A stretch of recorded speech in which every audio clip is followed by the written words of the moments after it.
Welcome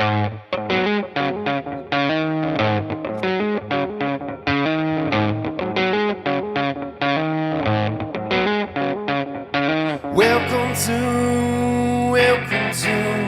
the Dirty Sports Podcast. I said welcome to the Dirty Sports Podcast with Andy Ruther and Joe Prano. Welcome to the Dirty Sports Podcast.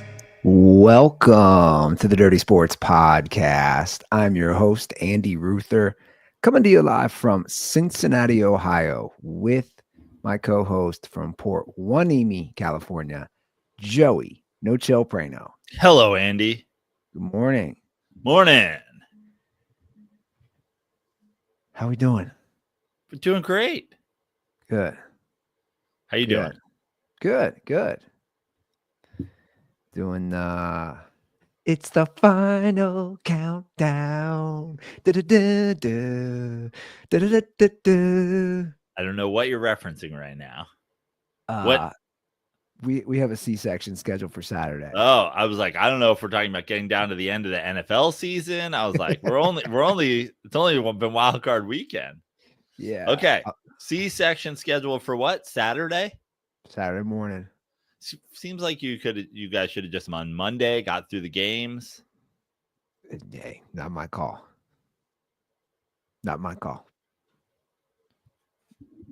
So, you know, well, I don't want to go too far into because we got a football talk, but I do find it funny scheduling a time like I'm going in for an oil change for a baby. Yeah.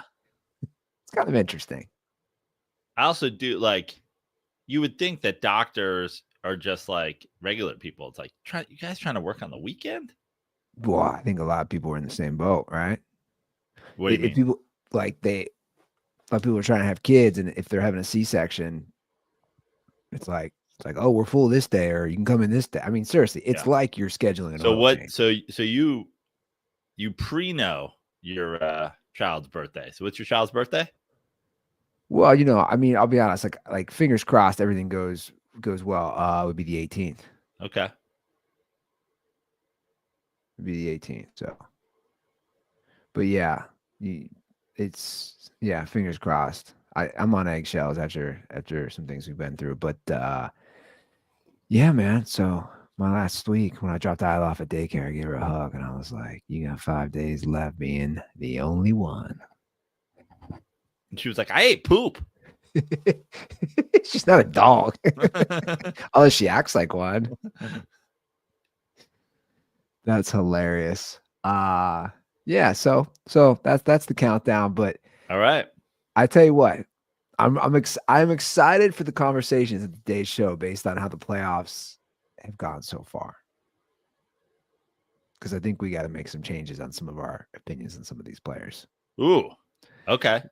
Where do we start? Justin Herbert. Okay. You're no longer in that. I mean, we've been giving him the benefit of the doubt. I know you might disagree. I've been itching to talk about Justin Herbert's performance. Okay. Itching. I have, you want to go first? Cause I have a very specific moment where my opinion changed, but if you have a broader sense, well, you can here's unleash. my thing. I'm watching the game. You know, the fam's down here. Kids running around playing in the basement, watching it with Brittany. Not that she again is like really knows what's going on. But I looked at her when they're up 6-0, and I said, this should be a blowout right now. I said, this is not good for the Chargers. They should be up 2 touchdowns. And I said, I don't think, you know, at that time, C.J. Stroud was not playing well. Herbert was not playing well. I said they gotta get more points because they're on the road. And then to me, I couldn't believe as the game played out, missed throws, bad throws. Just I was like, this is a Harbaugh team. And the defense, look, they gave up 10 points in the first half. Like they held up from the Chargers side. And then as the interceptions happened, obviously there was like one that which we'll play a call, like really wasn't on him. But my thing was this. We've said it forever about Justin Herbert. You've never had a coach. You got your coach. Yep. You've never had like a defense. They were number 1 in points per game defense. So you got a coach, literally the top ranked defense. If we're going to be just as hard on Lamar Jackson, you got to be just as hard on Justin Herbert. And I'm like, well, so I'm going to be hard on Justin Herbert. But again, I think Lamar Jackson's second playoff performance, or like his first playoff performance, we remember, was against the Chargers, actually. Yeah, it was like a Navy game. He went like, 4 for 75 for like -3 yards or whatever. And then his second one, Lamar Jackson's, what are we talking about in year whatever with? This is his 7th year, 6 years starting. Year 7 with John Harbaugh. We still don't have, we got 2 playoff wins or whatever. 3 now. 3 now. Yeah. So it's not comparing him to Lamar Jackson is not like they're just at different spots in their career. But I'll tell you the moment for me. And I know he threw 4 picks, and we can break down the picks that were matter, the picks that didn't. And I was going to say, longtime Chargers fans don't want to hear this, but that's not a real thing. Marianne Doe is the longest living Chargers fan. I mean, it rhymes, but I think only Marianne Doe and Jack LeBeau. I think those are the only 2 Chargers fans. I don't think there are Chargers fans who existed when they were in San Diego that still root for them. But there was a moment for me. And when I say it sent chills down my spine, when I say it gave me goosebumps, and it was, to me, more telling than any of the interceptions. I think it was in the 3rd quarter. Maybe it was in the 4th. I think it was in the 3rd quarter, though. 4th and 3. They go for it. Not that long in the play. Like it wasn't scramble, scramble, scramble. This wasn't the countdown clock in your head went off. 1.5 seconds. He throws the ball 1.5 yards short of the sticks. Yeah. To a running back. Yeah. Who gets tackled. Not close. Yeah. When I say Kirk Cousins. I'm not a Chargers fan, when I say I had near-death experience, your whole life flashes before your eyes, I saw Phillip Rivers' Chargers career in the blink of an eye. The entirety of Phillip Rivers' Chargers career ran through my eye. I was like, oh no, this is not good for Chargers fans. I remember the most vivid moment, the moment that I knew Phillip Rivers was never going to win anything, was in the playoffs. I know what you're talking on about. 4th down, and he held the ball and he held the ball and he held the ball. Chucked it out of bounds, right? And he threw it out of bounds on 4th down. I remember that play. He threw it away. And I remember going, he literally does not know he's an NFL quarterback and he is completely unaware of the situation. When Justin Herbert threw that ball short of the sticks, I was like, oh no, he's Phillip Rivers. And then in addition to that, you add on the other Phillip Rivers-like thing of throwing 4 picks in a playoff game. Listen, my opinion of Justin Herbert is, and maybe people who think I underrated this quarterback or I overrated this quarterback or whatever are going to come out of the woodwork and say, oh, is he still the 3rd best quarterback in the playoffs or whatever? It's like, listen, you can't know. And I don't want to hear it I don't want to hear it from Tua stands or whoever the fuck it is has it out for Justin Herbert. You don't know that a quarterback has that DNA until they're put in that position. And like we said, we never had a coach. We never had a guy coaching him up. For that to happen in a playoff game, in the biggest moment of the game, some guys have the gene. Some guys don't have the gene. Well, I think that's what I was going to get to, is like there's a playoff gene where you have to make a play. And we'll get into this later, but like a Jaden Daniels last night, consistently, where you're like, oh, I already know in his first year, and to be honest, CJ Stroud as well last year, you say, oh, these guys are making plays right away. Now, look, I understand it's on the road, but they are the What favorites. are you saying because it was on the road, the guys who were holding the sticks were messing with him? No. And they made it look like he was throwing it, and then right at the last second they moved it back a yard and a half. No, but I'm just putting all things on the table. I'm saying, Yeah. look, it is a road game. They were the favorites, but again, Jaden Daniels was on the road last night too. It's like here's the thing with Justin Herbert. I think most of us will now agree. I know he's only been in 2 playoff games, but it's like you have your QBs, and my list at this point would realistically just be Mahomes, Josh Allen, Joe Burrow, Lamar Jackson. It's like you have your list, and then after that, like let me put it this way: Jaden Daniels is way up. Like I don't know how he cannot be.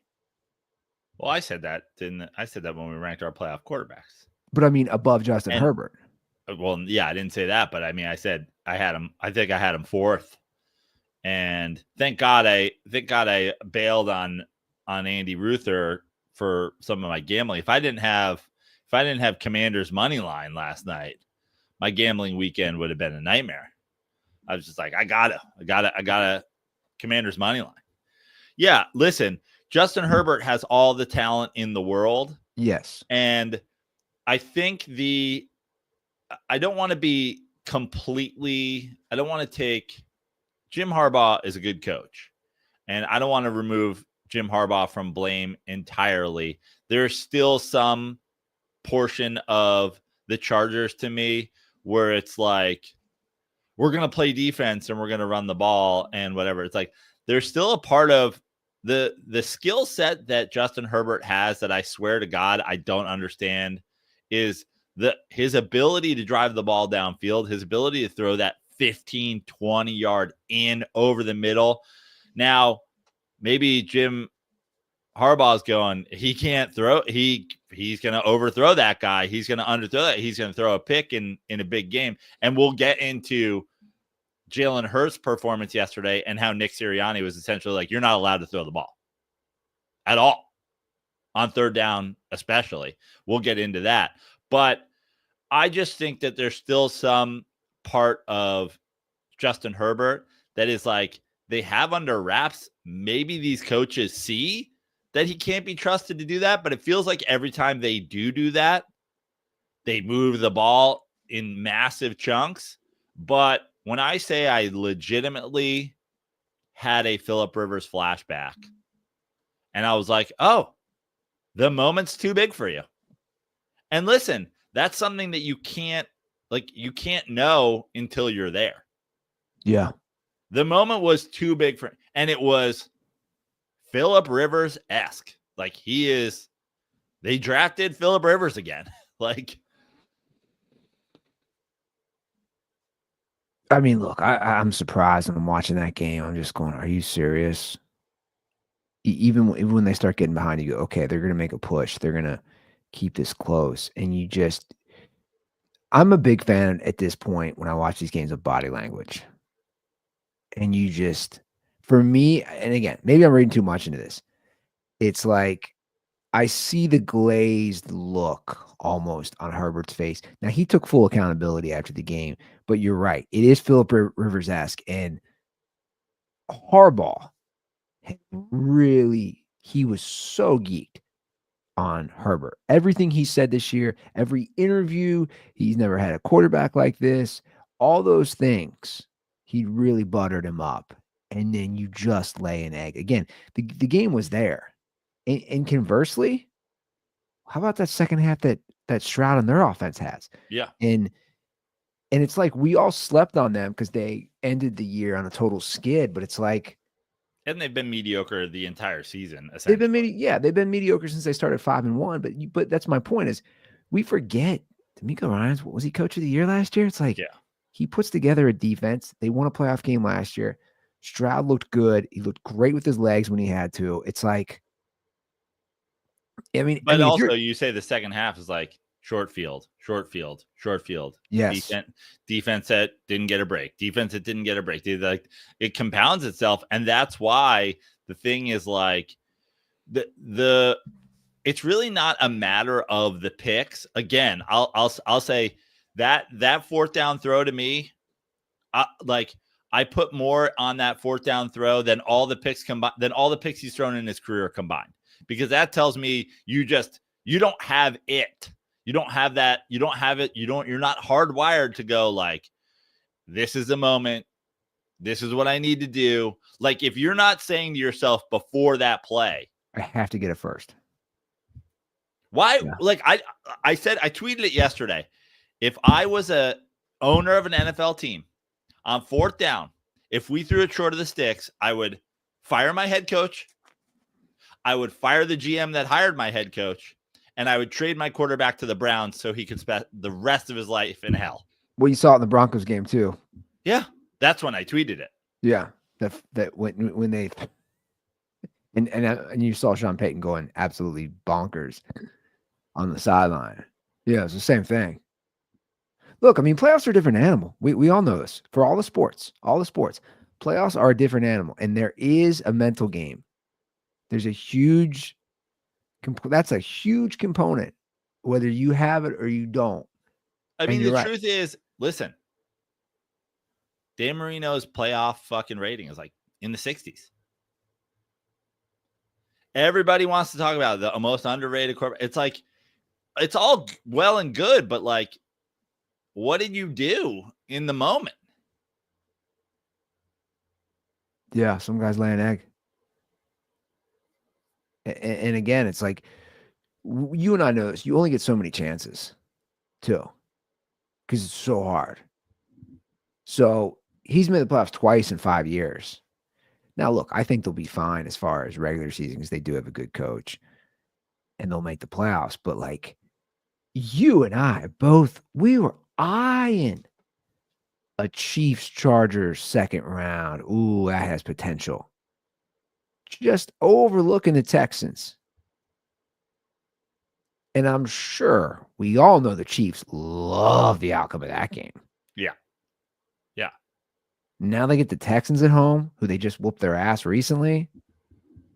3-week layoff, which I think is great for them. Some people say it's not. I think it's great.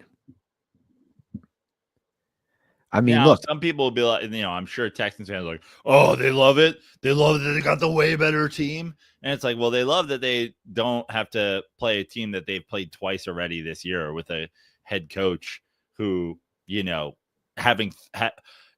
can say D'Amico Ryans is a great coach too, if you want. It's probably TBD, but like, he doesn't have him. He's not in the division. He doesn't have 2 games against him this year. He doesn't have 4 other games against teams that you also played twice.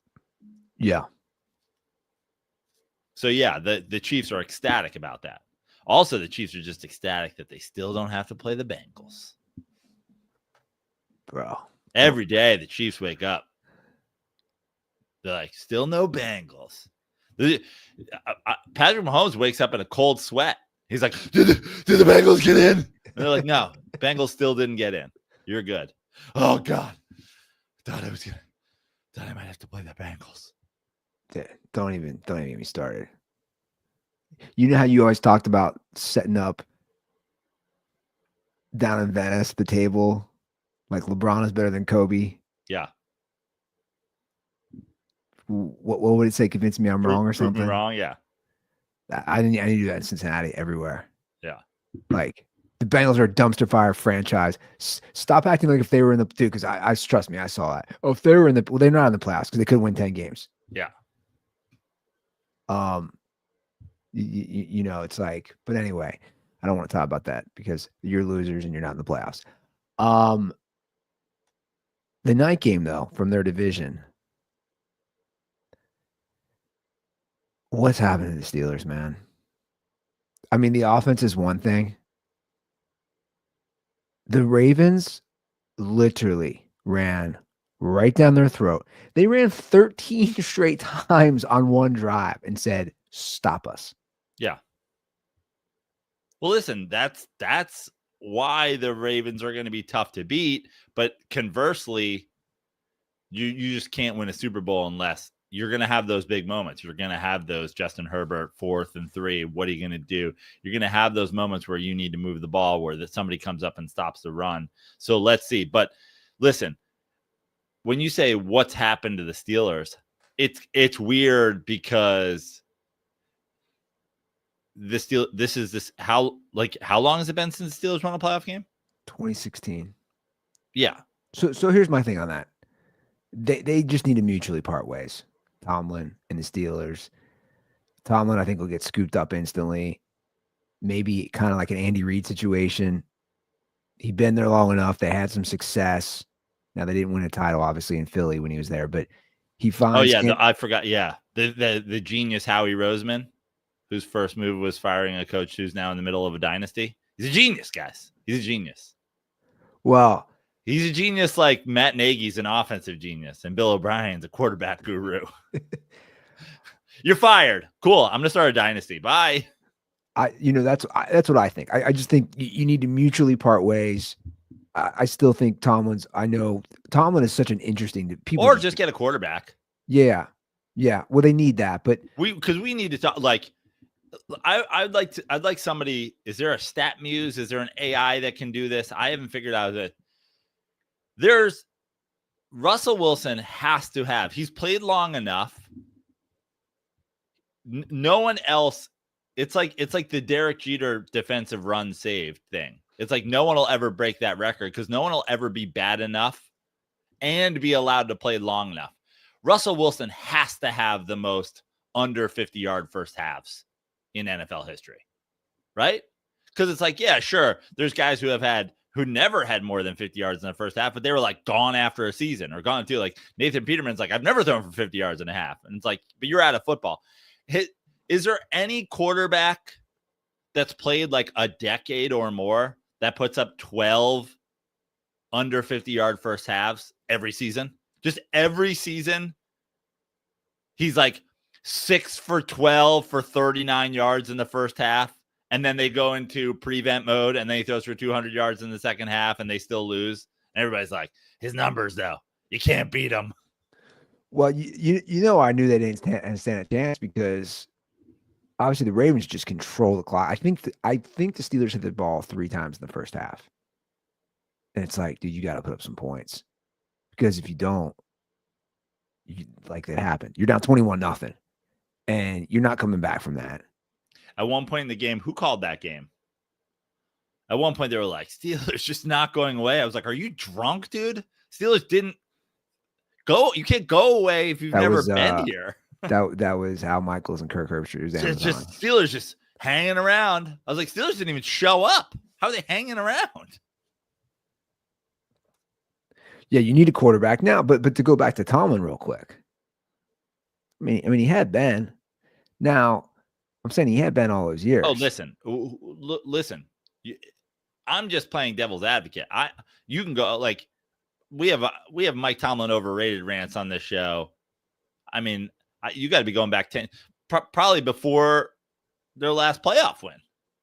Like as long as this show has existed, I've been on Mike Tomlin is overrated. I feel like he's properly rated at this point because a lot of people don't like him. And again, I feel just you need. Let me put it this way. I think overall you can't deny there's tiers of coaching. We're talking about that with quarterbacks, right? Like I just said, I listed my guys. I was like, to me, the drop off in the NFL is huge after those 4 guys. And I think that's the same with coaching. I think Tomlin's a good coach. I think when you take teams that aren't that good. And I think Russ is a good quarterback, but 10 wins and a first round playoff loss. Nope. No one now you just have a terrible draft pick. No, I agree. But that's my point. That's why I said I think at this point you obviously have to make a change. And I think mutually you make a change, hopefully, and see if he wants to go somewhere where, like we're saying, you can restart and get a quarterback. Right. Yeah. But exactly. But to be fair, if you just like take Coach X and plug him in with Russell Wilson and this team, you're probably worse. Okay. Well, how about this? I looked at because it's in my DNA right now. I need to stop. It's a bad guilty addiction of looking at what idiot Bengals fans are saying on Reddit. Because Reddit, as we know, is the worst cesspool. Yeah. Like for a while, I was on Lions fans. Now I'm on Bengals fans. Did you go to and then you went to Steelers? I didn't go to Steelers yet, Okay. but like I do like checking out fans. They were debating last night, Bengals fans. Would you rather have Mike Tomlin or Zach Taylor? And I said, you guys are fucking clowns. You guys are clowns. Mike Tomlin is 20. I looked it up. He's 27-12 in his career against the Bengals. Zach Taylor's 13-23 in the AFC North. He's had one winning season. I said, you're a clown, because I think what would happen is let's play this stupid scenario out. The Bengals would get a better defense, and they'd have a motivational coach, and of course they improve. I don't know how they wouldn't. Bengals fans were saying they'd rather have Zach Taylor, and it's like, what planet do you live on? Yeah. You know what I'm saying? Like, Tomlin's making the playoffs with Mason Rudolph. The Bengals aren't making the playoffs with Joe Burrow. You're all dumb. Now, you remember Let's Make a Deal? Yes.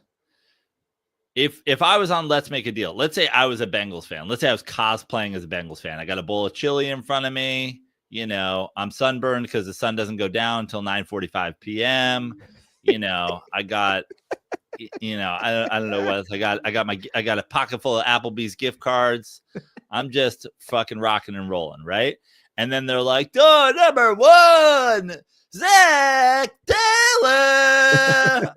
And they're like, you can stay with Zach Taylor, but you still have 2 more doors. You have 2. Now, behind one of these doors could be a Lombardi winning coach, but behind one of these doors could be a sheep.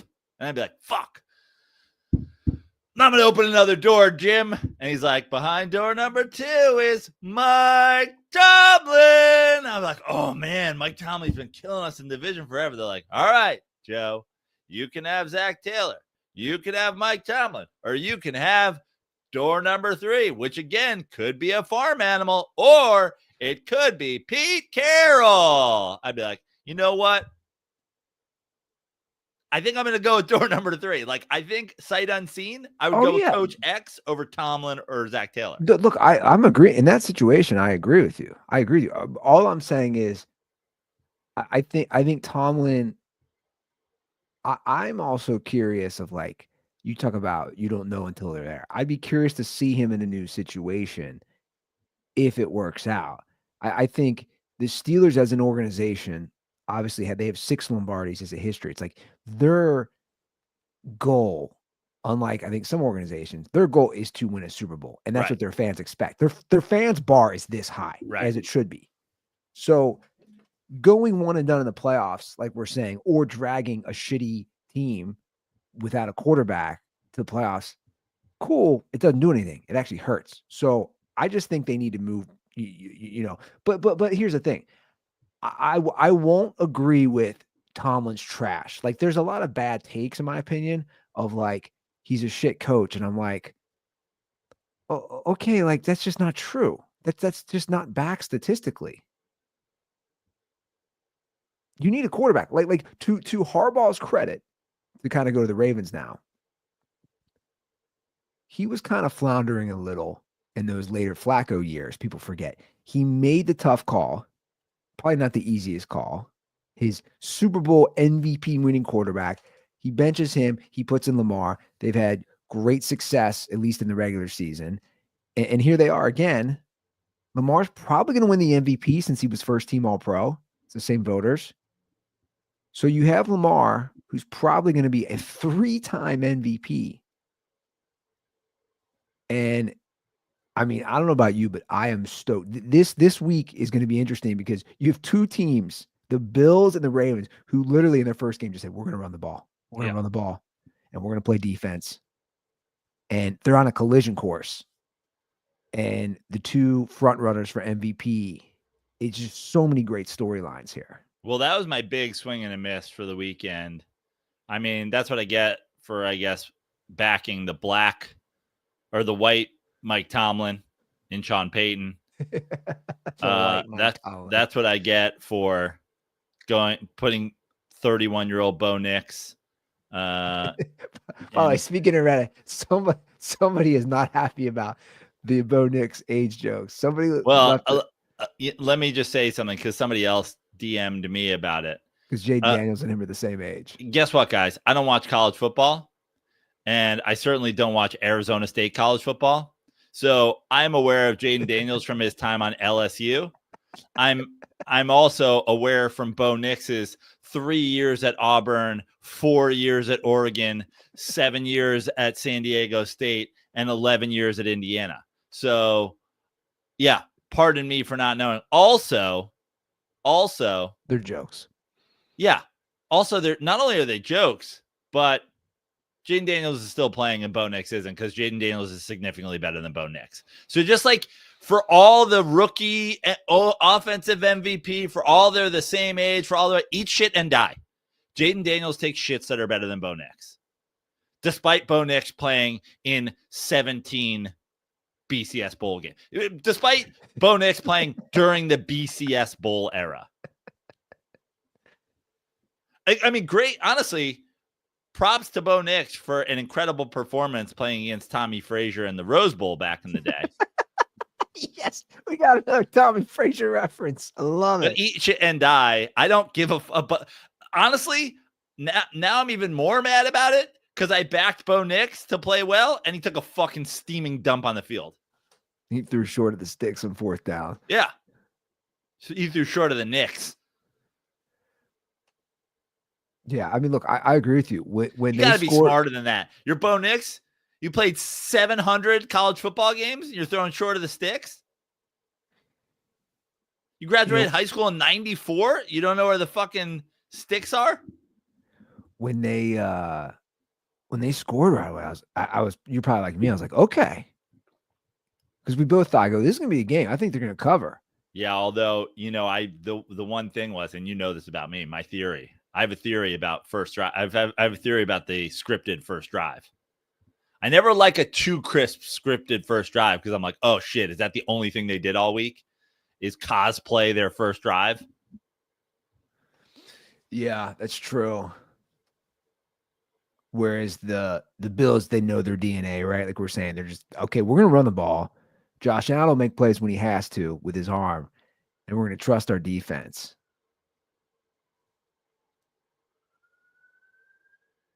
Yeah, I don't know. I'll tell you what. Elderly Bo Nix overrated Sean Payton, and the Broncos undid like 3 different parlays I had, undid a bunch of thank God I also bet on the young and frisky Jaden Daniels to money line win, or else my gambling weekend would have been done. Instead of betting on that old decrepit piece of shit Bo Nix, I bet on a young sprightly Jaden Daniels, born I think at least 9 or 10 months before. It's like 2 different worlds. It's like a pre and post 9/11. Dude, you know what? For a rookie QB, I mean, again, CJ Stroud was nice last year, but Daniels, he's like the best I've seen in a long time. Like that's because he's living that Oculus life. It's because he's doing that virtual reality. He looks good. And that opening line is, I don't know if you've seen it. Have you seen the opening line? No. Is it 8? It's like 8.5. Yeah. Lions are 8.5 faves, and I'm just like, in my head, I'm going, what about that?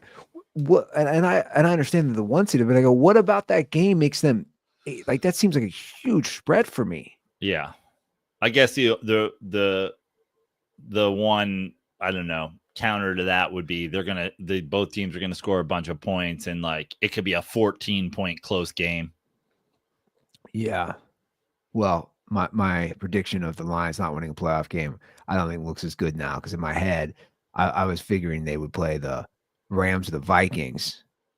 Now I definitely like their chances better against the Commanders, but that was we finally got a fun game. And I'll just say, look, he makes mistakes and he can be wild.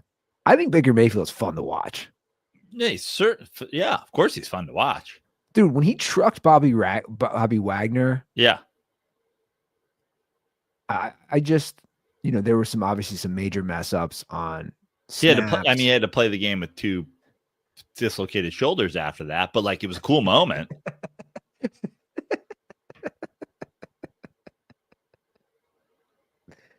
Jay Daniels was taking some hits too, man. Cliff Kingsbury, I felt I was like, Cliff, you're really leaving up your QB high and dry here, man. Like, but that's what I love about.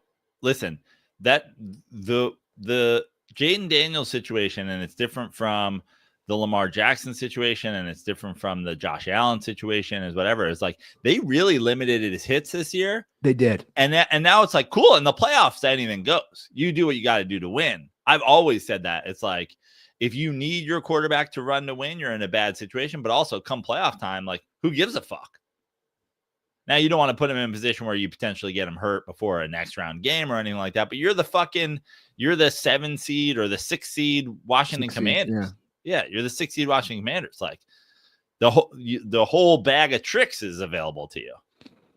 Yeah, I know.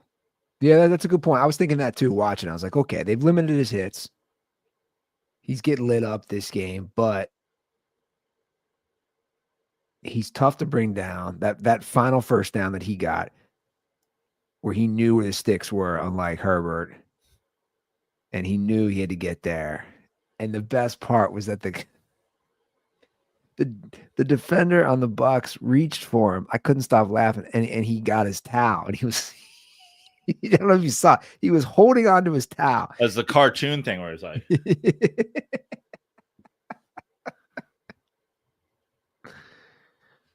but like I don't know, for storylines, here's the thing, and we'll get to a call later talking about fandom of Fairweather versus bandwagon, and the caller uses me as like a prime example of to differentiate the two. And I played it. We were watching the game together, and Brittany was like having a whole thing about like my fandom when I watch games, and she's like, you and your storylines. But I was saying this. I said I love this game.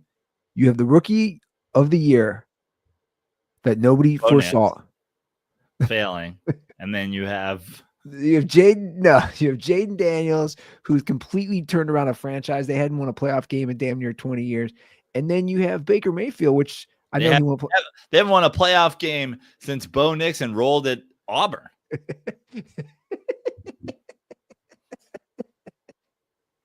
And then you have Baker Mayfield. I just think it's a cool story that he was basically left for dead by the Browns and he revitalized his career. I'm going to the Reddit post right now. This is just what it says. Bo Nix, Jaden Daniels, 6 days ago. Joe and Andy slobbering all over Jaden while calling Bo a grandpa. Anyone think they know they're born the same year? That's on what? Our Reddit page? It's on Dirty Sports Reddit. Who wrote it? Dylan SC9. No. It's Broncos fan Dylan Cahoon.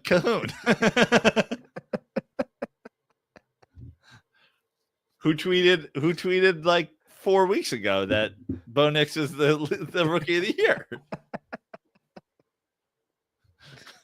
Look, to be fair, I think Bo Nix, he surprised me how he played this year. Yeah. Also, he doesn't sniff Jaden Daniels' level right now. Right. Like he's not close. I just want to make that clear. Okay, who had a worse game? And this will lead us into this conversation on this matchup. Who played worse, Justin Herbert or Jordan Love? Jordan Love played bad. I'm going to go with Justin Herbert. Okay. But Jordan Love didn't play bad. But like, listen, the Eagles defense also played really, really well. Like you can say the Texans defense played well, which they did, but like they weren't getting to Herbert that way. But Jordan Love also, did not show up. So we have Jordan Love, Justin Herbert. Just a quick reminder, got big contracts. Yeah.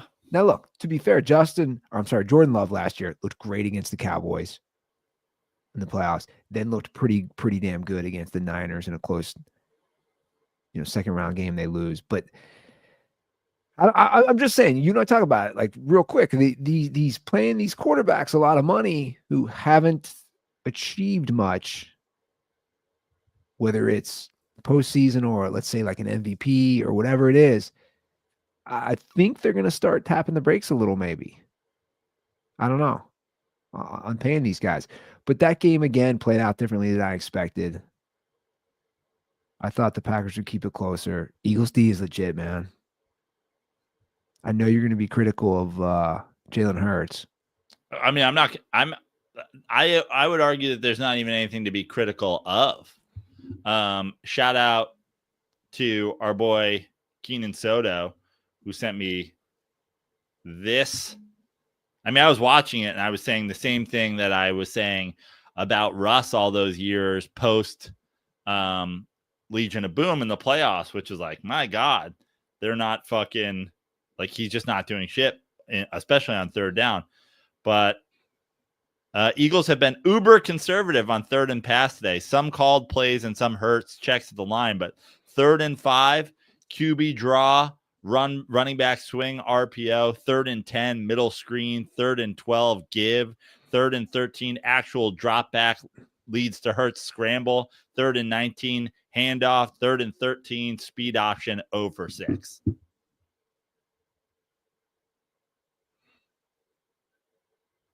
Yeah. Here's I said, and listen, I also said no Eagles, no Lions in the Super Bowl. But I said I didn't like, I forget who I said I liked the Lions' chances of. I think I said I didn't like the Lions' chances in a home game against whoever. But like, if there's a Lions-Eagles matchup now, which I still think probably doesn't happen. I don't think both of them make the NFC Championship game.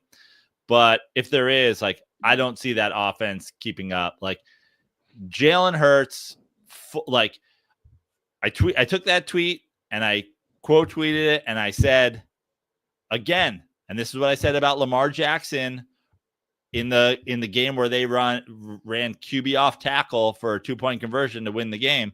I don't trust quarterbacks that their own coaches don't trust. If you don't trust your quarterback, I'm not going to trust your quarterback.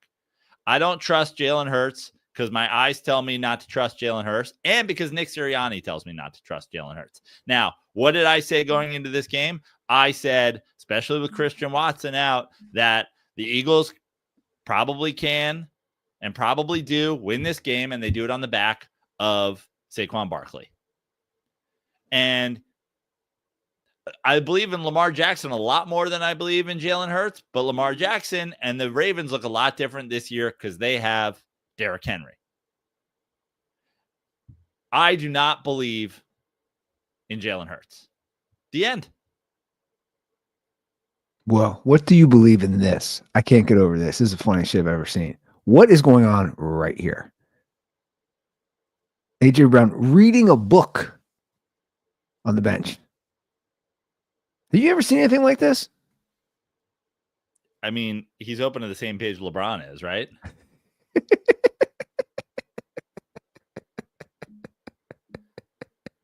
I mean, what is happening here?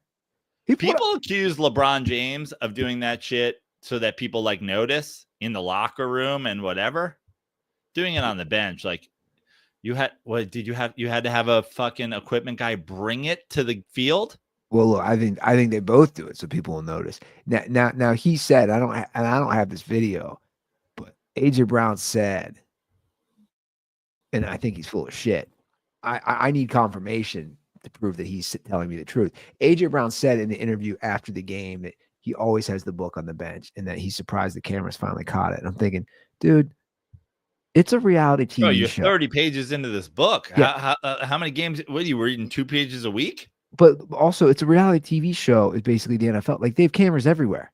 If you had pulled out a book, and maybe he's telling the truth, but in my opinion, if you had pulled out a book at any of the 17 regular season games, it would have been on film. Yeah. Or a fan would have picked it up. It would have been. Well, the fans don't pick it up because they're too busy spitting on women. Which leads to the next clip. Throwing eggs at buses, abusing children. This is wild, this clip. So it's really, let me just say, it's not wild if you know anything about Eagles fans. And I am sick and fucking tired of the replies. This this isn't all Eagles fans. I assure you it is. So this is one that I saw on Twitter. I mean, it has like 1 million views or something, a couple million views. This Eagles fan is berating this woman, this Packers fan, who like he calls her a cunt for just no reason. Here's the like it's because he's human garbage. That's why he calls her a cunt. The runner was short of the goal line.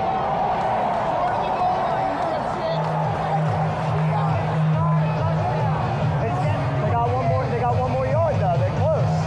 Yeah, but they're not in. It's not a touchdown. Yeah. So you don't jerk off, come in the air. Okay, well.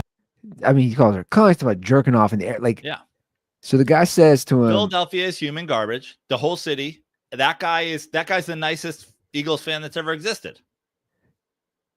He's being polite. He's being polite while he calls her a dumb cunt. He's not spitting on her. He's not throwing a hot dog at her. He didn't throw batteries at her. This guy is the world's nicest. I'm actually kind of, I'm sick of people attacking this guy. The world's nicest Eagles fan is just being called out on social media today. Why don't we call out some of the bad fans? This is the world's nicest Eagles fan.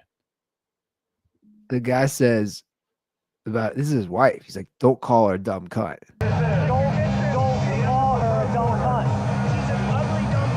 And then he doubles down. He says she's an ugly, dumb cunt. He looks like my ball sack. Look at this dude's face. He looks like my ball sack after I get out of the fucking Savage Town hot tub. He's wrinkled and he's covered in feces.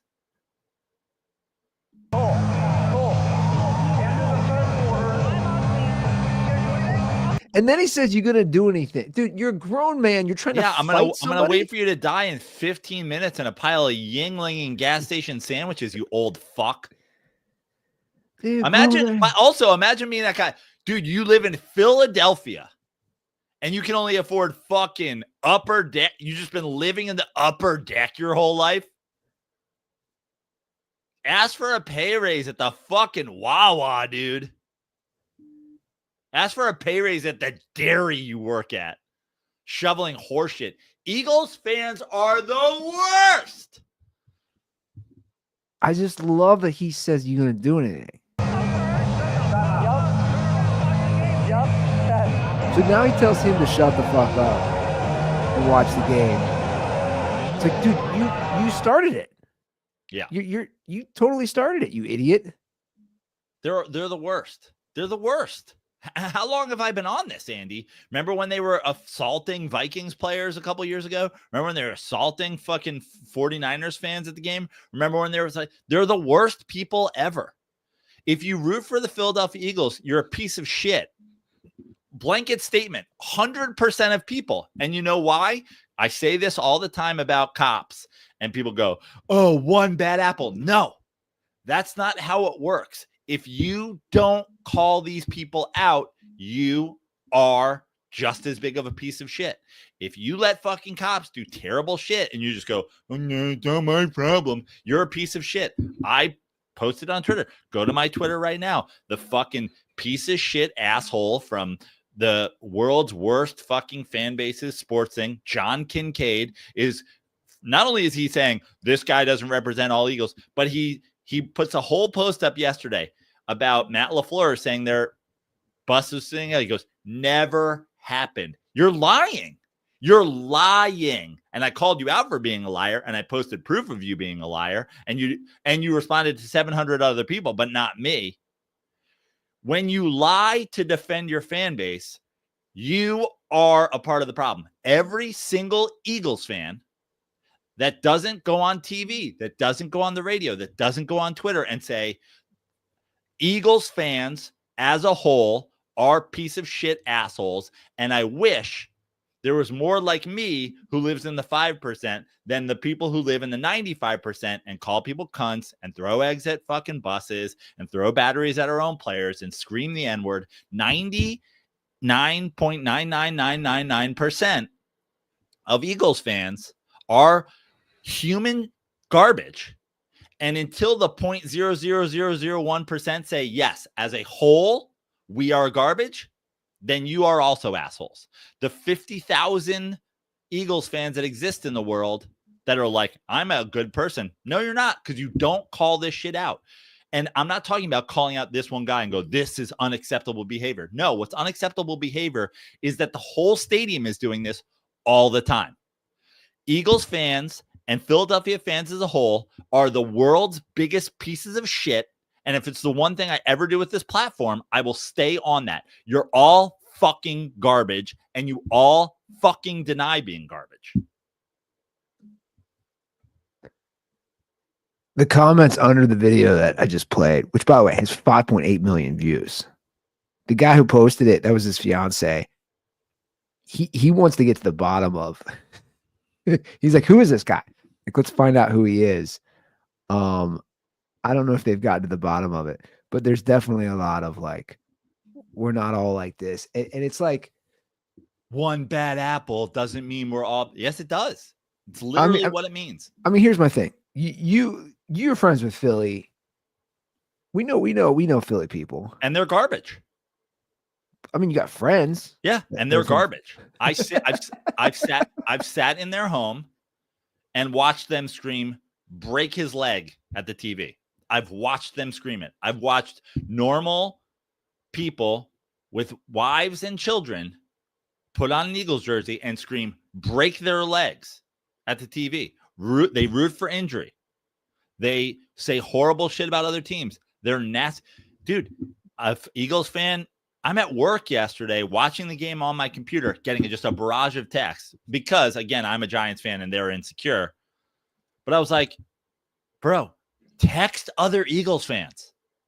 I don't give a fuck. But here's the thing.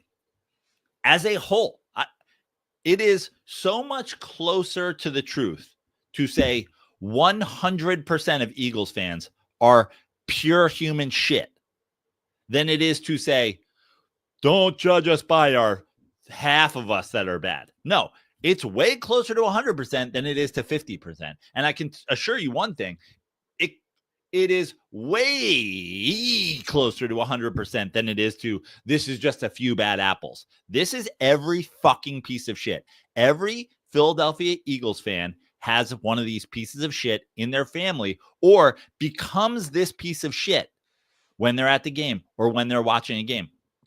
Good friends of mine that are good people put on the jersey and then scream, break his leg. Philadelphia fans, you're the fucking worst. And so your whole city, all these things that happen, your city deserves to be eradicated. So my problem when I watch this video is, nobody's saying anything. I'm talking about the people next to him. Like this guy is just no one of his boys or his family, whoever he's at the game with. Nobody's saying, "Hey, man, why are you?" She's just a Packers because fan. They're all pieces of shit. Like, why are you doing this? Because they're all human garbage. The same way if I go to a game and I'm with somebody who's loud and swearing, I'll be like, "Come on, dude!" Like if there's kids around, like just. Again, this is what they all do, and then the worst part is they all defend it. They all defend it. Matt LaFleur said, I can't tell you how many times I've gone there riding on the bus, and the next thing you know, your bus is splattered with eggs. It's a unique experience. Unbelievable. At John Kincaid, JOHNKINCADE, I'll take things that never happened for $500. I replied with a screenshot of a Washington NBC story about Eagles fans egging the Redskins bus and a screenshot of Matt LaFleur's Wikipedia page that said he was the Washington Redskins quarterback coach the year that happened. The man has replied to 700 different fans saying never happened. Never happened. Stopped replying to that tweet thread when I posted proof of it happening. Has he taken it down? Has he apologized? Has he even acknowledged that I proved it wrong in 3 seconds? No, he hasn't, because every Eagles fan is a piece of human shit that is poisoned from the inside out because they drink Yingling and eat gas station hoagies. No one in the world is worse than Eagles fans. Not ISIS, not fucking the Nazis.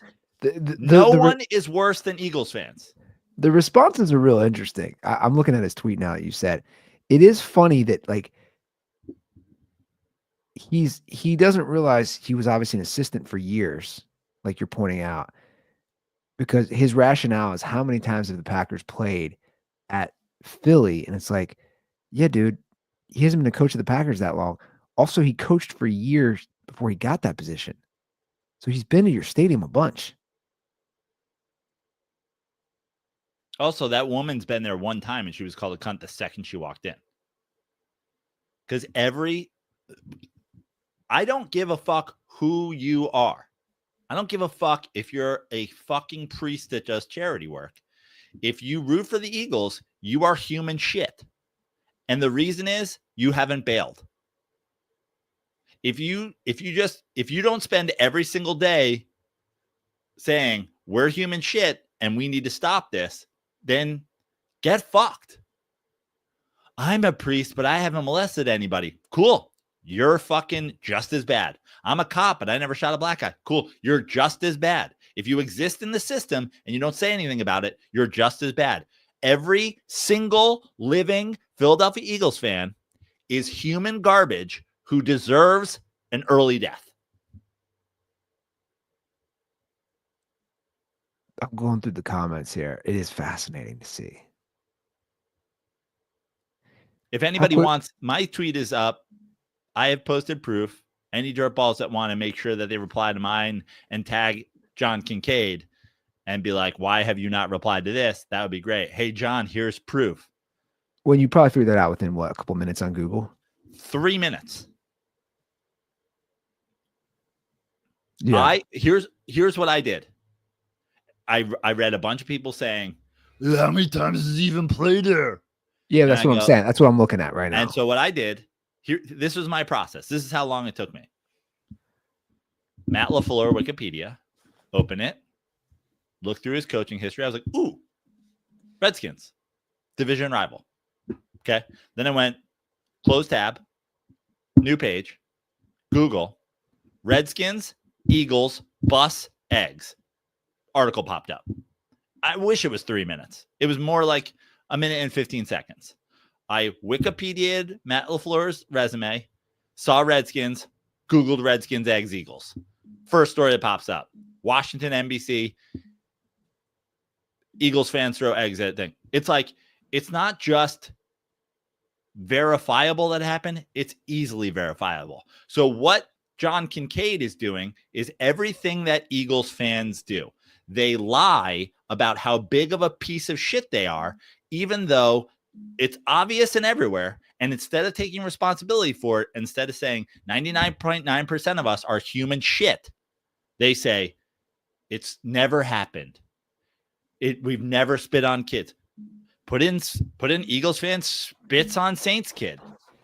Put in Eagles fan calls Packers fan cunt. Google, think of the worst thing that you can think of. And then put Eagles fan before it, and you will find it. Put Eagles fan pulls Jewish girl out of her attic, murders her in the street.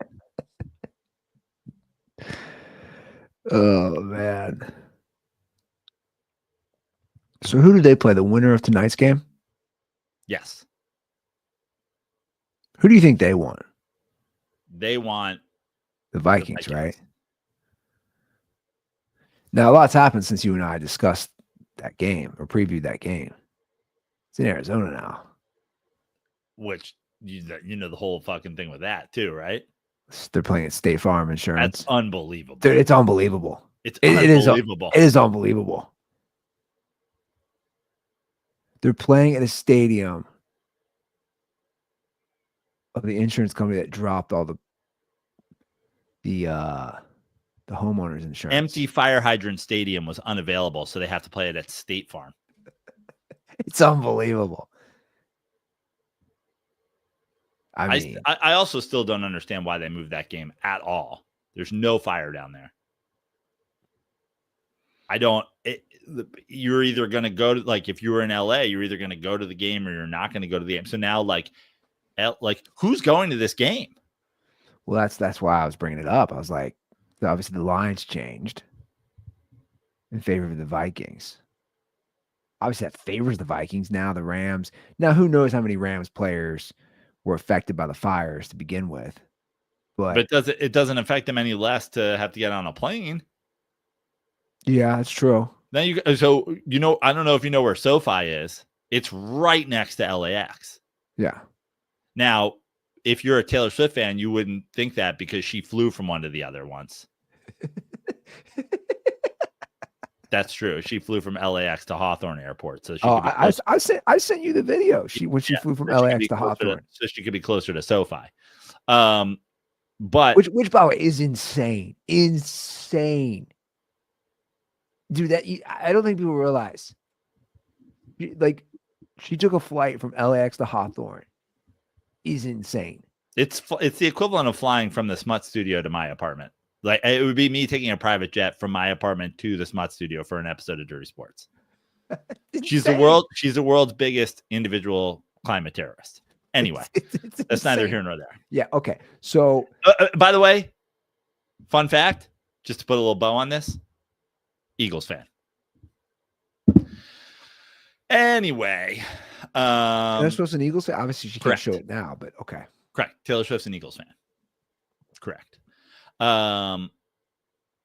Anyway, my point is, you essentially have to get to the stadium just to go to Arizona. I see your point. Yeah, because it is next to LAX. So it's like, how is it harder to go? How is it harder to go to LAX? I never thought about that. Or how is it easier to go to LAX and is to just go to? It does not make sense moving that game to me. Well, look, you and I were both confident that the Rams were going to win.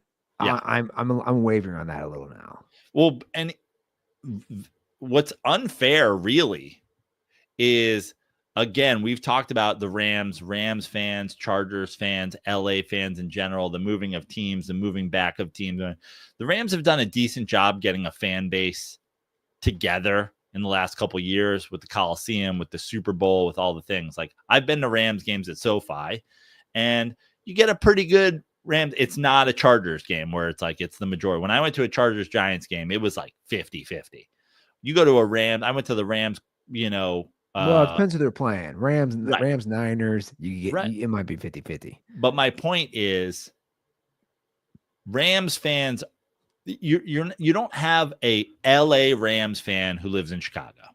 You don't have an LA Rams fan who lives in Texas. True. There is no transplant Rams fan living somewhere else, because when would that have happened? Meanwhile, Vikings fans, pretty good fan base everywhere. There are going to be way more Vikings fans in Arizona than there will be Rams fans. Oh, 100%. And that's fucked. Yeah, I agree. It's not fair.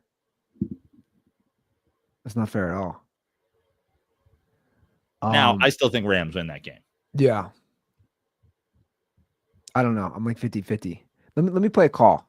It's a long call. Oh God! If this has anything to do with Bo Nix's age, I'm out. No, it actually because you're talking about fans, so it kind of leads into that a whole fan discussion.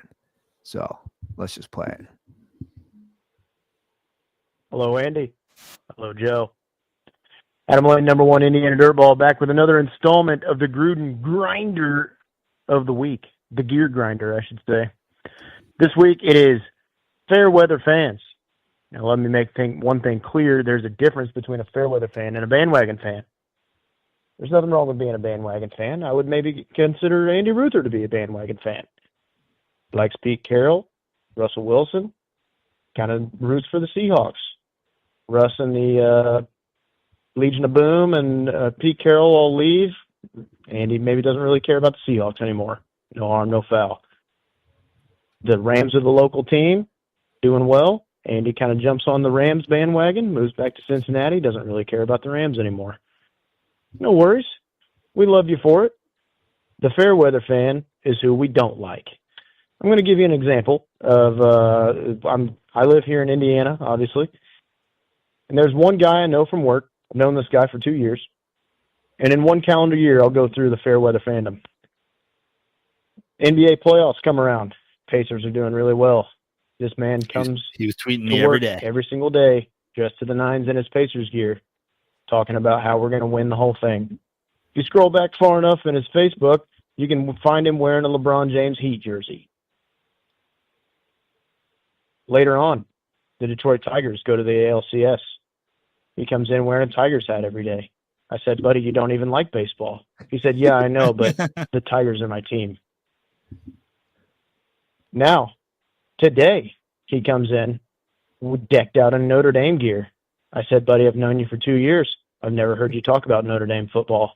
He said, I've always been a Notre Dame football fan. I just never talked about it because we haven't been all right, I ran out of time, got cut off there. But the point is, we all know somebody like this, somebody like my acquaintance from work there, but nobody likes this guy. Don't be this guy. Either you're in on your team all the time or you're not. If you want to be on a bandwagon, you can be on a bandwagon. Don't just say so. It's all good. Nobody likes the fair weather guy. I'm out. Okay, so you know what? My position on this has actually evolved. I don't necessarily the fair weather thing doesn't. Here's my thing. You're saying you have to always be in. What if your owner shows zero? Like what if your owner doesn't? What if you're with a team that just continues to not try, continues to mismanage, continues to cut corners? Why should I be all in on that team? Then break up with your abusive husband. Don't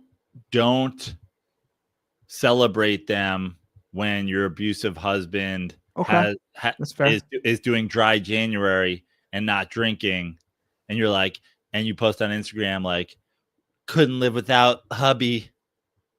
It's like, he beats you up. You should break up with him. He loves me though. He doesn't. He hits you. So be out. I mean, if you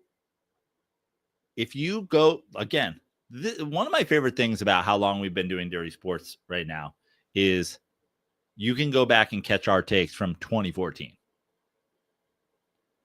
The Knicks made the playoffs with Carmelo Anthony. I was not rooting for them. You can go back and listen. I wasn't rooting for the Carmelo Anthony Knicks to upset the Celtics, to upset the Heat, because James Dolan, Carmelo Anthony, Isaiah Thomas, all the fucking terrible people. Now James Dolan has taken a back seat, turned the fucking thing over to Leon Rose, and they're putting together, finally step up. You look at the Mets, the Wilpons. I mean, I was rooting for the Mets during the Wilpon era because they were just mismanaging. You know, it was like, it's not like a we don't give a fuck. It was we're stupid. But like, for your team to be bad, I'm not saying you have to go decked out in gear, but like, don't support or just leave. And then if you have an abusive husband, leave him.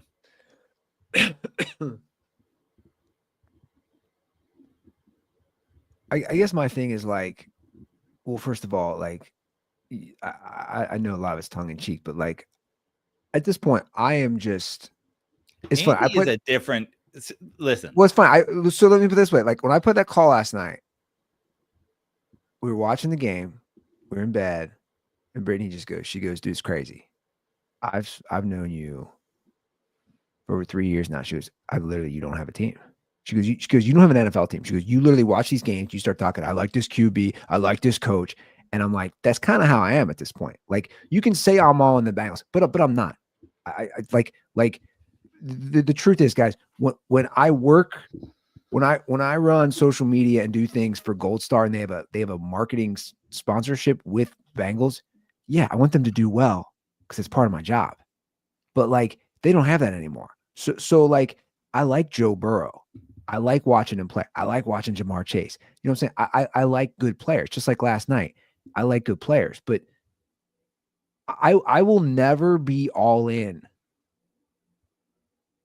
And the truth is, I never really got back with them fully because of the same ownership. And that's how I feel. And I've made it known. I've been to a Reds game in 3 years, dude. I've been to a Reds game in 3 years. I don't know what to do with my future because it's the same shit. Now, would I love to take my daughter to a Reds game this year because she'll be old enough to like maybe appreciate it? Yeah. But I'm also like, do I just take her to the local independent game Right, exactly. that has a, you know what I'm saying, that is fun and has a kids area? And it's like cheaper and it's more, and I mean, she doesn't understand what's going on anyway. That's what I'm saying. So like my opinion is I'm not grandstanding and saying I'm boycotting the Reds forever. But I'm also like, you're not giving me anything. You talk about abuse, and I think that's actually how I always describe it. I'm like, it's an abusive relationship. If you're not giving me anything, if you don't try, it's no different than any relationship. If you don't try, why should I try? Now, look, Andy Ruther is also a very specific case. You don't have a baseball team, you don't have a basketball team, you don't have a football team, you don't have a college team, you don't have anything. You like to not support so you can criticize across the board. No, first of all, I like to appreciate across the board. I think it's different, and it's not even that I don't have a team. I got Red stuff all over. My memories, obviously, I have great memories of, especially that of going to Reds games with my parents or my dad, as in particular, and my brother. But my point is this: it's like I get it. There is a difference. I see his point in the call. If I was wearing Notre Dame gear or Ohio State gear this episode, you'd be like, what? Like I see the difference. I just, and listen, I grew up a Notre Dame fan. That's when I was watching college football. I cared about Notre Dame, whatever. I am like, you won't catch me in Notre Dame gear for whenever that game is. I watched the last 8 seconds of the Notre Dame game that they played the other day, because it's like, I'm not going to cosplay as a real fan now. I abandoned college football. I abandoned college football a long time ago. I didn't go to Notre Dame. I'm not actually a Notre Dame fan. I've said it 1,000 times. If Notre Dame doesn't win, another game for 10 years and the Giants make the playoffs, I'll take it. So it's like, yeah. Now, if somebody invited me to go to Notre Dame SC, I've got to win one for the Gipper t-shirt somewhere in the house. I've got a Notre Dame sweatshirt somewhere in the house. Like, if I was invited to the game, I'd go. I'd root for Notre Dame. But it's like, I'm not going to cosplay as a Notre Dame fan. Now, I tweeted about Notre Dame. I texted my Notre Dame fan friends and said, but it wasn't like, I'm not celebrating with you guys. Like, happy for you guys, but not celebrating with you guys. It's, yeah, being a fucking bandwagon fan. To me, being a bandwagon fan and being a fair weather fan is kind of the same thing. I understand. I understand the way he separated it, but you're absolutely right. The people that show up, the only thing weirder than all this is being the fan of a great team and then abandoning it for a trash team so you can cosplay as a lovable loser and sell t-shirts to incels on the internet.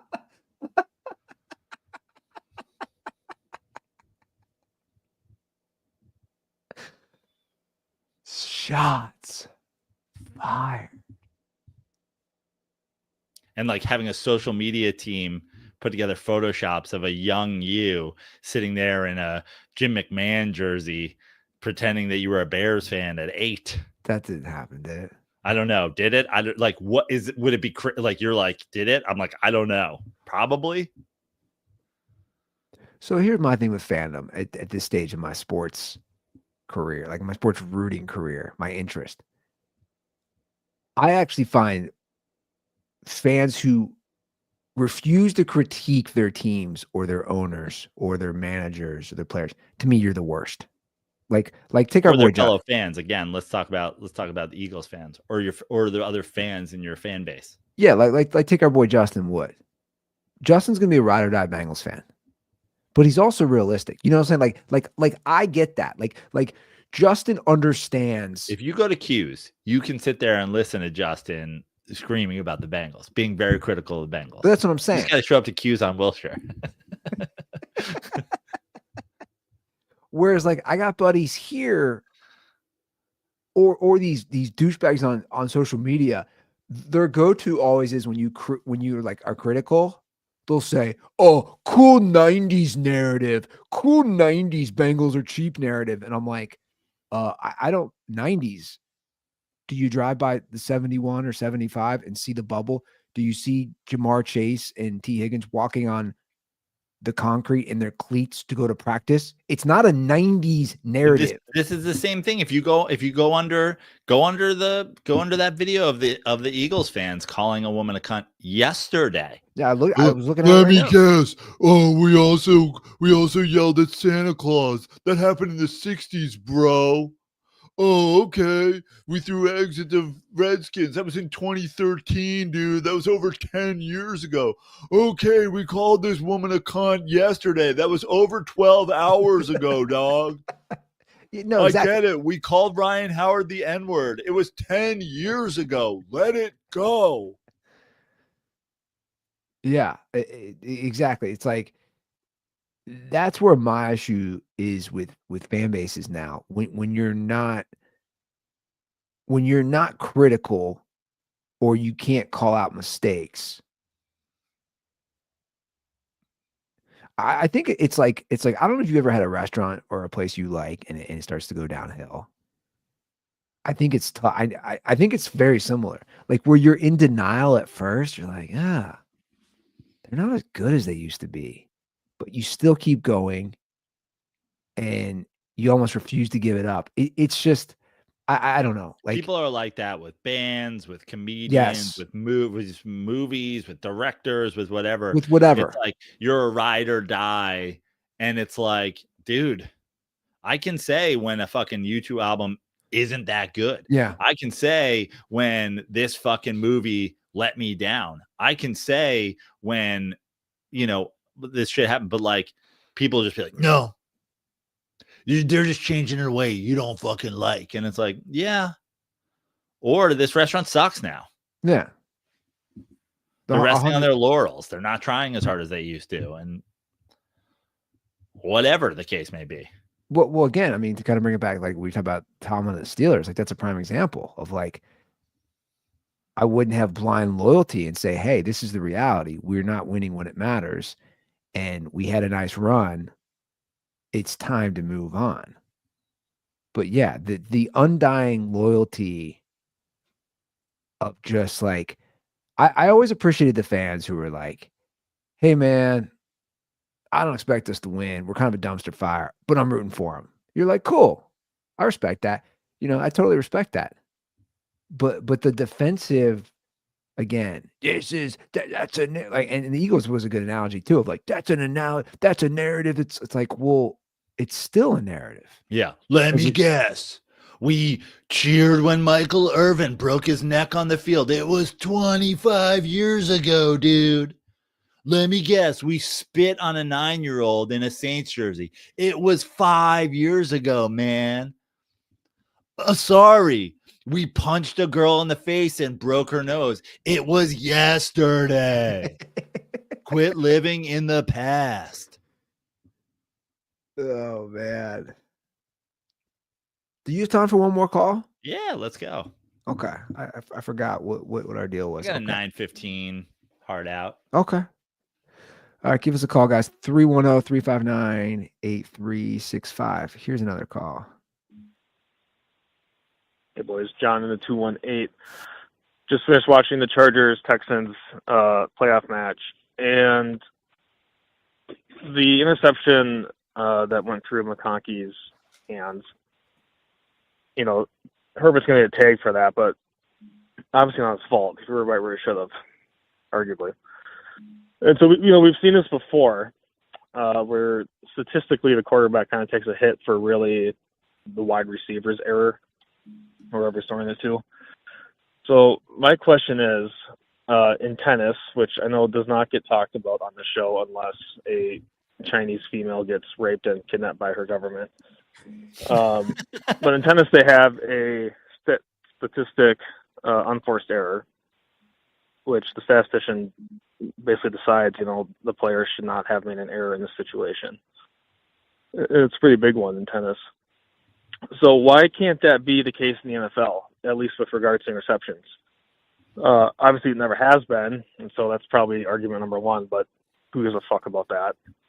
But why have this affect the quarterback negatively from a stats perspective when he did everything right and it was the receiver who fucked up? Do you think that should be implemented? Curious to hear your thoughts on that. 2:30. I mean, we talked about this before. The unforced, like I mean, is he talking about the McConkey one? Because he threw one high that went through McConkey's hands. That was a Justin Herbert bad throw.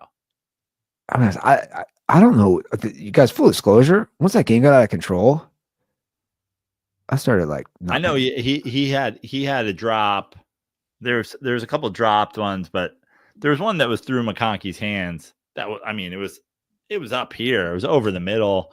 It was up. I mean, yeah, like, should the ball be caught? Yeah, but like the idea that if that's the one he's talking about, I would say that's still more on Herbert than it is on. I would say it's 60-40 on Herbert, but nonetheless, I understand his point.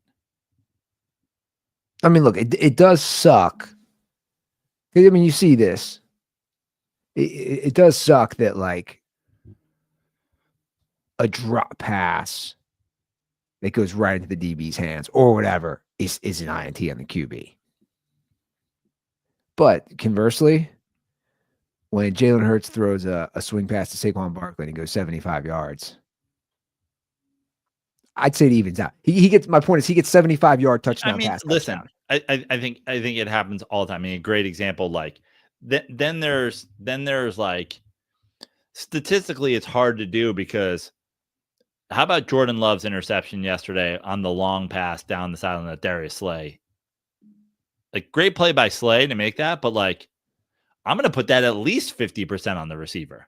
Yeah. Like, so you're just not making a play. You're just hoping that the ball is going to land in your hands and that the defender who's on you doesn't make a play on it. Like, as a receiver, you have to go up and get that ball. You just like have to. So it's like, it's really hard to place blame. I know there's a lot of statistical models now that, we get advanced analytics that like kind of take consideration for these things. But until, like you said, it's put on the screen and put in a way that explains it, no one's going to buy. I mean, there are people who are talking about quarterback rating. Yeah. If you're talking about quarterback rating at this day and age, I'm embarrassed for you. I'm embarrassed for you. Kirk Cousins has a significantly higher quarterback rating than Joe Montana. If you're talking about quarterback rating, I'm embarrassed for you. Like, until some of these things, like the reason people talk about quarterback rating though is the entirety of our life, they flash it on the screen. So until some of these statistics become common knowledge, it's never going to happen in being able to have this conversation. Now, I talked about quarterback rating for Dan Marino in his playoff history. Also, we didn't have QBR. You know what I mean? Dan Marino didn't exist in a QBR. Also, he didn't have a 78 or like a borderline whatever. Like, Dan Marino had a 60 quarterback rating in his fucking playoff career. But like, it's the truth. I agree with the caller in John, I think it was, in that it's not all interceptions are equal. And No. the idea that people treat it that way all the time is hilarious. For sure. And there's times where I said it when we talked about this Chargers game. The fourth down behind the sticks throw, to me, it's 50 times more important in my evaluation of Justin Herbert than all of those 4 interceptions combined. And also, like, again, intercept. We all know they're not all the same. A play before the end of the half, basically a deep ball that's essentially a punt sometimes in the game on third down. It's like interceptions. There definitely are not all the same. But again, back to my point, the QB also gets the recognition on a 90-yard swing pass up the Sure. backfield. Sure. So it's like you know, it goes both ways. I mean, if you look, I mean, we've already talked about their how they are the world's biggest piece of shits, but like a lot of the conversation, if you go online today about the Jalen Hurts is going to get more criticism for his game than Herbert is for his, and Jordan Love is for his. First of all, no, he's not. But also flashing 2 touchdowns, 0 interceptions when your coach literally did not get him to throw.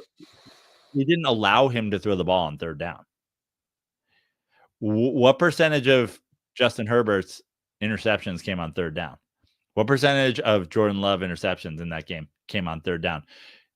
7 interceptions between the two of those guys. Do you want to bet that the majority of them came on 3rd down? Jalen Hurts isn't allowed to throw the ball on 3rd down. 2 touchdowns, 0 interceptions. Don't care what you're talking about. You had 111 quarterback rating. Okay. Cool. And it's been one of your fans called one of your own players the N-word. Okay. These are statistics, I guess.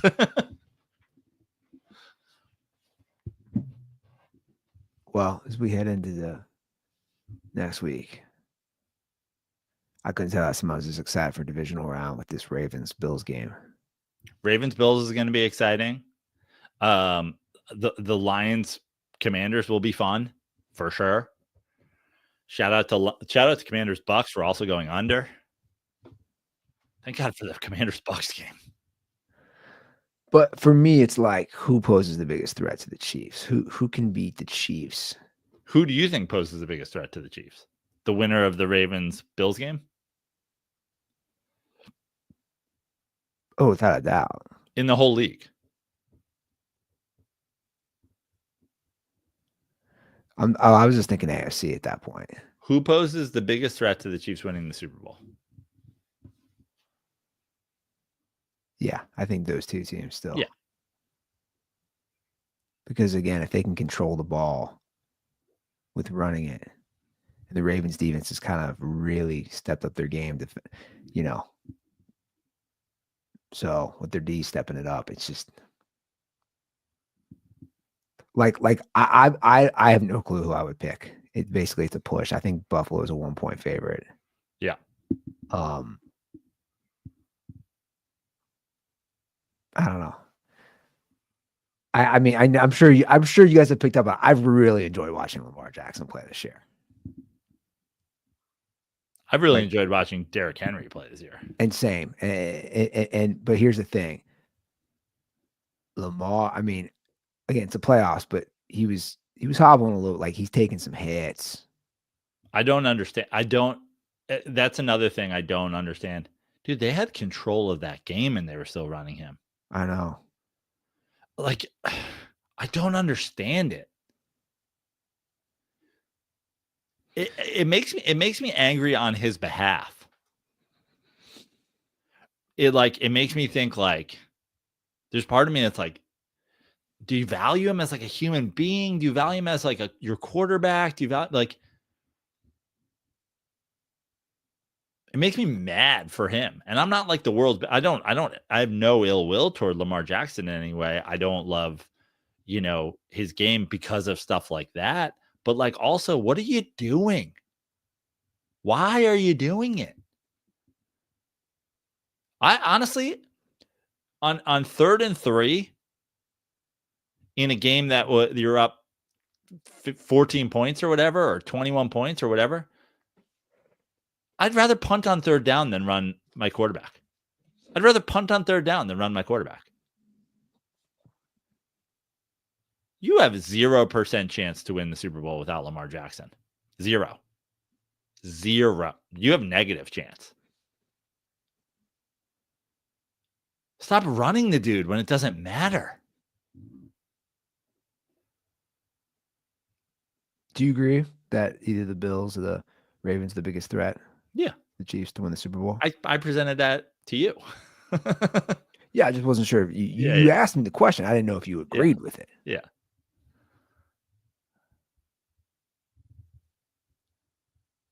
So I don't know. It'll be interesting. Give us a shout, 310-359-8365. Guys, a couple of things, a couple of plugs here before we go. First and most importantly, go to my Twitter and tweet at John Kincaid, piece of shit Eagles fan. Let him know he's a piece of shit Eagles fan and a liar. Also, come to see me. I've got a show this coming Thursday at Westside Comedy Theater in Santa Monica. Can't say for sure, but I am almost positive, based on the people who run it, our boy Dennis Gubbins, whatever. I have a feeling a lot of the proceeds will go to the fire. Can almost guarantee that. In fact, now come to see me on the Central Coast of California. I'll be in San Luis Obispo, Pismo, that whole area for next weekend.